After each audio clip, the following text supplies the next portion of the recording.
For years, the Pentagon talked about drone dominance as a strategy.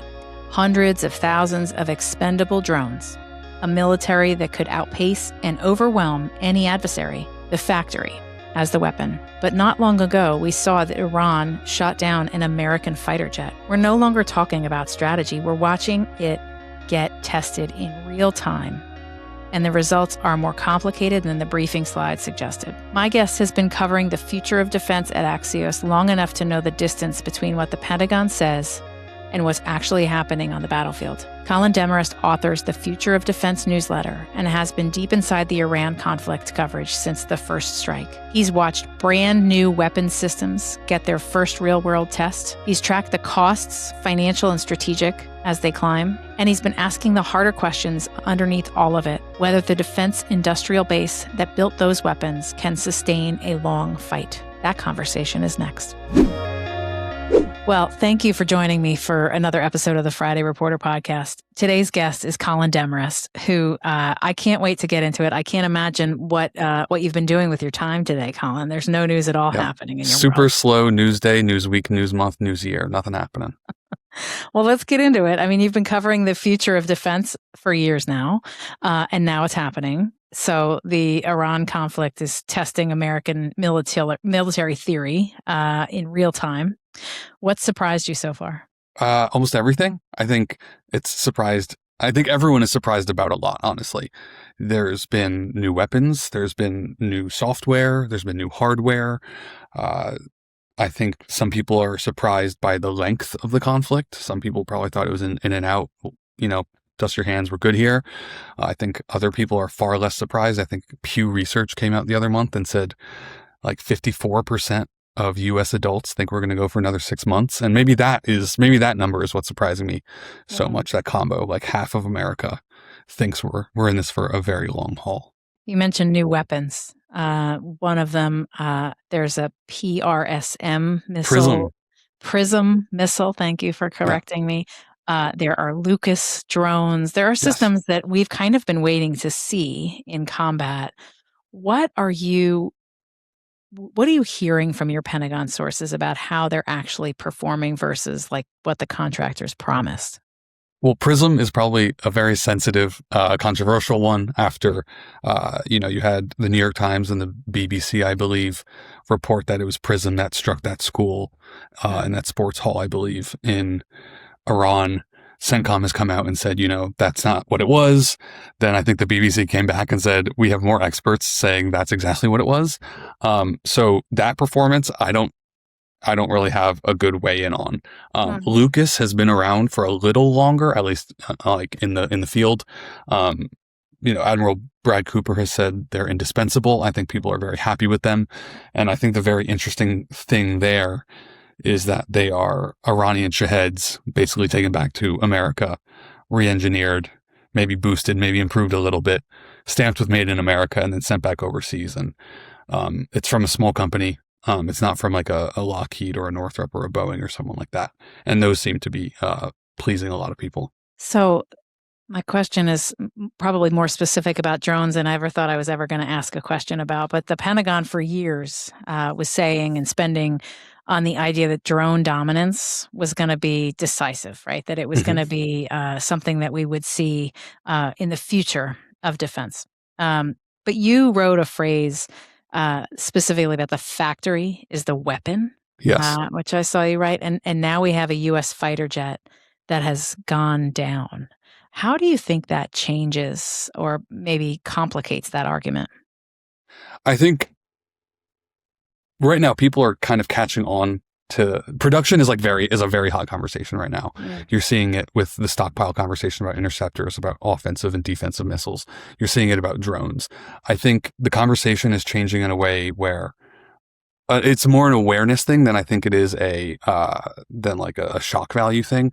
I don't know if you can put the drone and the F-15E Strike Eagle in the same category. I think like Elon Musk, for example, he tweeted, I think it feels like lifetimes ago, but I think it was probably just months it was like, days, hours ago. That, like FPV drones, quadcopters were going to like replace the F-35. And that's just nonsense. You're like, one can't do the other and the other can't do the other. So I think the big picture conversation from here is finding the right balance, finding what you need to produce more of, less of, quicker, slower, that sort of thing. And I think that's also been the surprise about the Iran war, and especially the Russia-Ukraine war. Just the mix of what's needed on the spot, or like next week or next month, has surprised a lot of people. And I would say if anyone tells you they know the exact algorithm and like the exact quantities of everything that we need, they're lying, or they're trying to sell you something. My friends in New Jersey, as we're on the drone conversation, would ask me to ask you, what was that all about? So that's funny that you asked that, because I'm from Jersey. It's the best state in the union. Me too. Yeah. My mom's still up there. And so she would send me photos of like the sky and be like, what is this? And I'm like, I think it's a plane, Mom. Like, no offense. Or like, oh, I think those are Christmas lights. And truth be told, like, I think aliens are real, like smart aliens somewhere in some far galaxy. I don't think it was aliens above New Jersey. They could go way cooler places than like Newark Airport. I think it was just like a lot of people, and this goes back to the awareness bit earlier. I think this goes back to the fact that like a lot of people were suddenly aware of this thing, and they had never really maybe looked up at the sky before and really taken notice of what was happening. I'm sure, there's records of DOD and other agencies experimenting with stuff. And yeah, I think it was a mix of a lot. I don't think there was one straight answer, and I also don't think it was aliens, I guess is what I would say. But the other part of that conversation is it revealed how unprepared the US is for something like maybe potentially serious, maybe an Operation Spiderweb.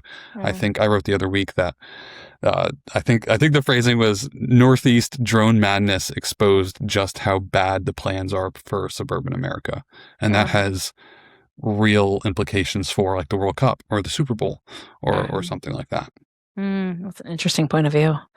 My friends would tell you that the drones were definitely there. I'm also from New Jersey, and so is my production company. Shout out to Two River Productions, who's on the call with us now too. Anyway, back to more serious issues, although I couldn't bring up drones without asking about it, and curious if he had any insight. You cover quite a bit about the industrial base.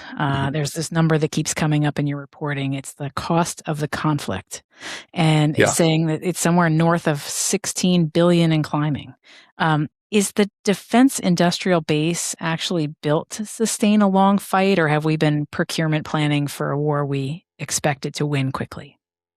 I think the people that want to reindustrialize America will tell you that the industrial base is not built for a sustained conflict, is not built for something like a Russia-Ukraine. I think there's also an argument to be made, like we don't have a procurement issue, we have an appropriation issue where like, sure, we could make more missiles, but where's that money coming from? Like we can't even pass a budget. The Congress can't pass a budget, excuse me. So before you can even build something, you need the money to build it. So that's where I would take that conversation is sure, like the Lockheeds and the Northrops can build more factories, but they need the money and the commitment from the Pentagon or some other player to actually go and do that. Because that's not like a cheap kind of like casual thing. Like, oh, let me go build a new bomb factory. That takes a lot of work and a lot of planning and just a lot of commitment all around. How does a guy from New Jersey get to be reporting a beat like this? By pure accident. So I went to school for journalism, and please stop me if this is like way too long-winded. But I went to school for journalism. Curious. This is not an easy beat to jump into, so I'm actually curious about how it happened. Okay. Then I'll give you like the medium elevator pitch. Went to school in South Carolina for journalism and photography.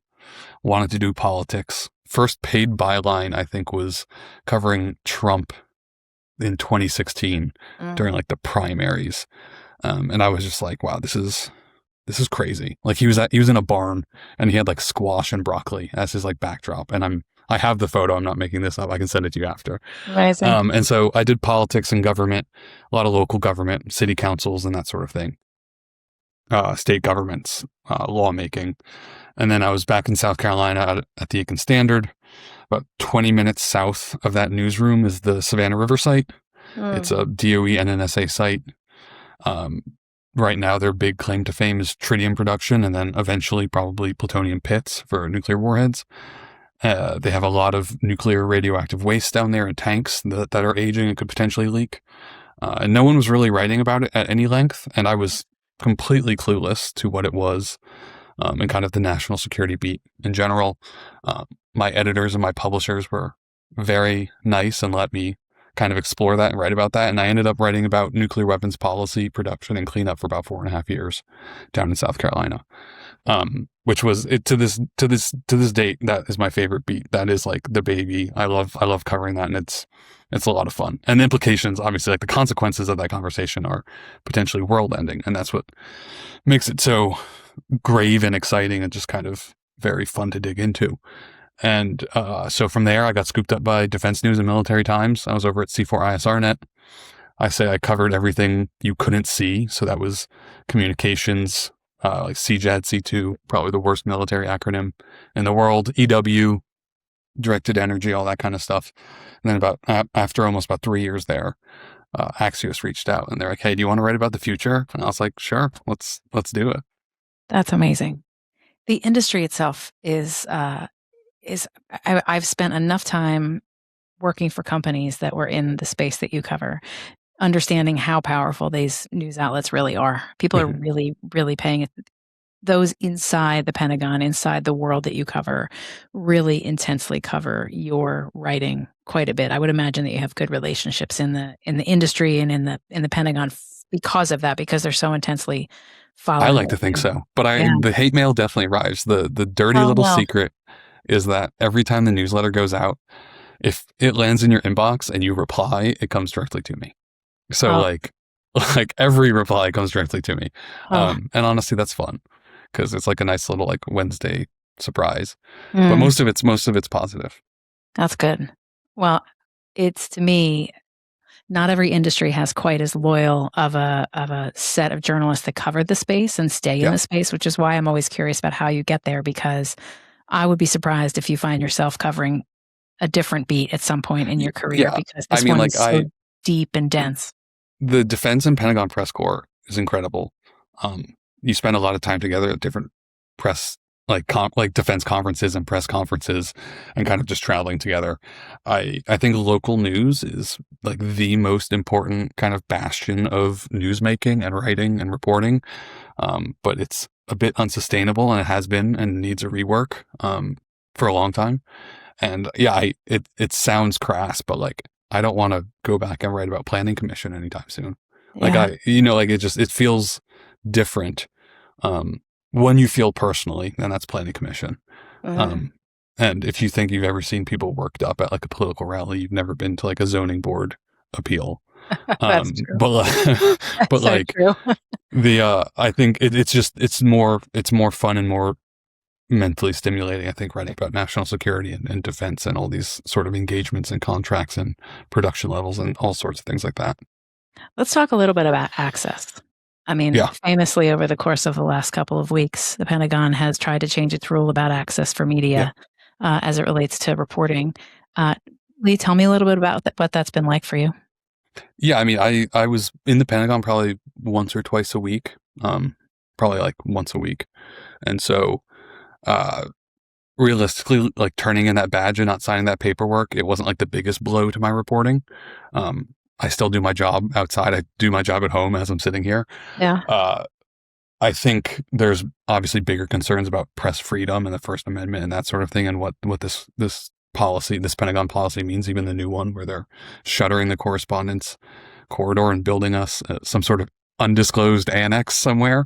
That will be interesting to watch, but I don't think locking out journalists or booting journalists from a building will keep them from reporting. If anything, I think it will backfire and have more people leak. We'll have more people talk. I mean, it hasn't stopped any Pentagon reporters from reporting on the Pentagon thus far. Fantastic. And I don't think it will. Yeah. It just might make things a little more inconvenient. We might have to do like more like Zoom calls for media roundtables and stuff, but I don't think anyway. It's happening anyway. Yeah, for sure. Well, that's actually an interesting point of view, because I thought that there was a complete close off, but also too, I think you're right. I think it'll probably open up a lot of the willingness for other folks to share and leak and give you more information. Also, like if you tell someone like, oh, don't go in that room back there, you're not allowed. Like, you're gonna want to look in that room. Absolutely. Let me ask you another. I've got another Hegseth question. He said that it was right before we had a jet go down that he said that the U.S. had achieved dominance over the Iranian skies.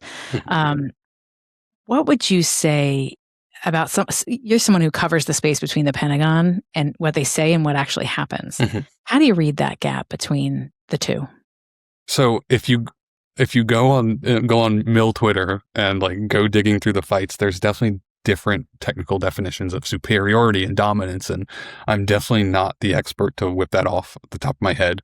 No. I don't want to goof that definition, but I think there is definitely a gap between rhetoric and what's happening on the ground or in the skies. President Trump today mentioned, I think, an aircraft getting shot down by manpads, by like a shoulder launched weapon, and that, I mean, what defines dominance? What defines superiority? I think you only need 1% for something to go wrong, right? Like, I don't think like pure 1000% bulletproof is achievable in any war, in any theater, and on any front or anything like that. So I would take anyone's comments about being bulletproof, etc., with a grain of salt. Yeah. Well, it also feels too more like the power center of information is not necessarily coming today from the Pentagon as much as it's coming from the White House. Where would you say the center of the origin of information is located? Every inquiry you make, I don't want to say every, I should say most inquiries made get referred to the White House. And you can read into that what you would like. But yeah. No, I'm curious. I mean, there's plenty. There's plenty of times today. There's plenty of times when I or someone else I know will send an inquiry about something. I don't know, like, let's say you send it to the Navy about a ship or something, and it'll just be like, oh, we'll refer you to the White House. And it's just like, okay, it's your ship. Why do I have to ask the White House about it? And like, you do go ask the White House, of course. But it just seems odd sometimes. Yeah.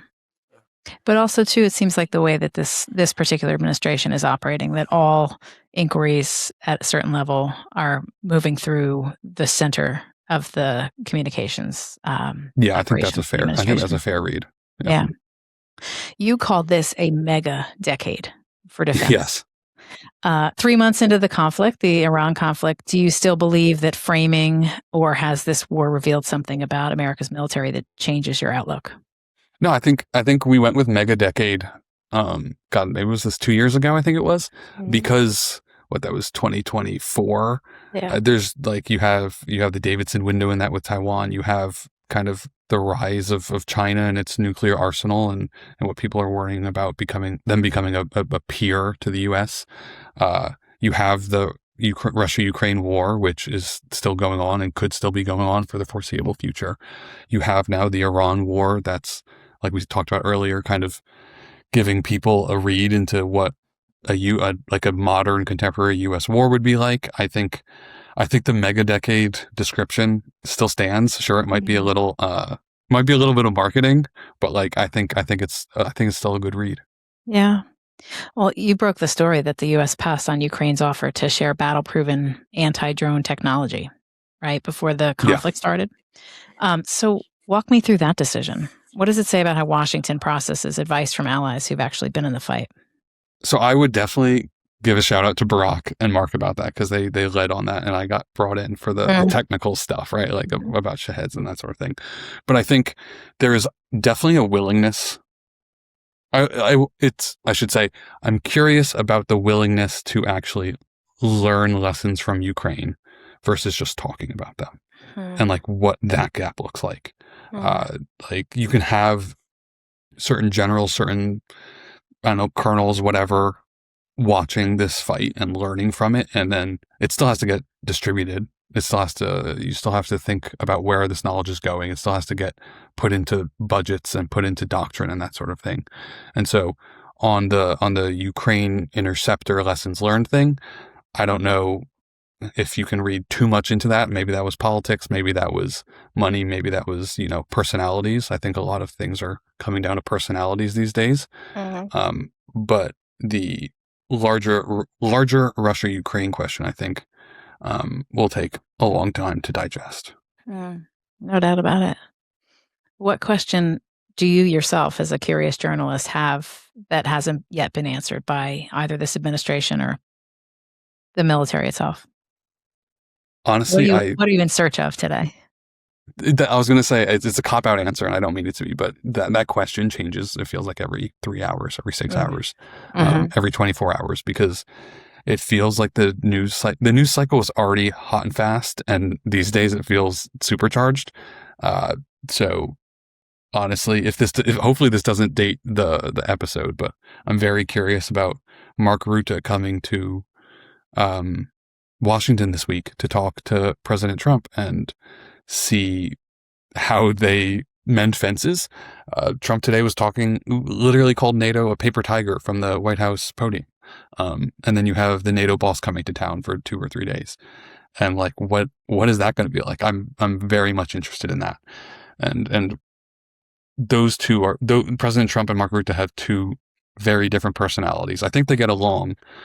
But they're 2 very different people. And so I'm fascinated by what's going to happen behind closed doors there.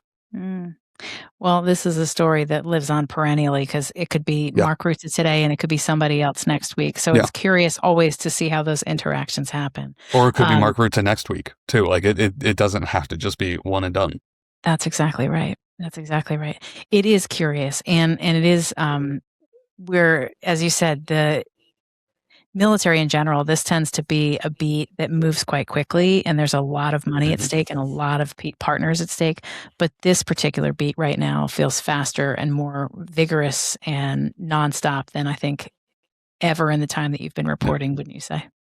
Yes, I think that's a totally fair assessment. And it's a bit addicting, to be honest. Like Barack always talks about, you have to be a little sick in the head to do this nonstop, and he does it way more nonstop than I do. But like, yeah, it's a breakneck pace right now, and you just gotta keep your head on straight. That's awesome. Colin, where can my listeners find your reporting on Axios? Tell us about the products that you put out. Yeah, so I write Axios Future of Defense. I've been writing it for 2 years almost now, which is crazy to say out loud. That goes out every Wednesday. You can subscribe on the website. And then the other big thing I would plug is our events. Like, we're doing a ton of defense events. We're doing a ton of defense adjacent events. And then, not even involving me, we're doing a ton of events, period. Whether that's on AI, if that's on public health, if that's on finance or business or whatever, something I have like zero actual, education or ability to speak to. But, we're doing our 3rd annual Future Defense Summit, November 19th. Still figuring out the bookings on that and like the theme on that mega decade. Between now and November, it could be a whole new cast of who knows who. There's no point in trying to nail down a topic right now, because who knows what's going to happen. But yeah, that's going to be a fun one. And then, we just got off the heels of AI Plus in DC, and that's ENA's big event, and AI Plus's big event, and that was a good time. Well, the intersection of all of those industries are fascinating to me, and I I'm just so excited on the busiest possible news day, at least yet. It's only Monday. I'm so knock on wood. Yeah. I'm so glad to have your time, Colin. Thanks so much for joining me for this episode, and I hope you'll come back and talk to me again soon. Of course, anytime. Thanks for joining me. That was super fun. I'm looking forward to a really busy and exciting 2026. Big thanks to my production team at Two River Pictures.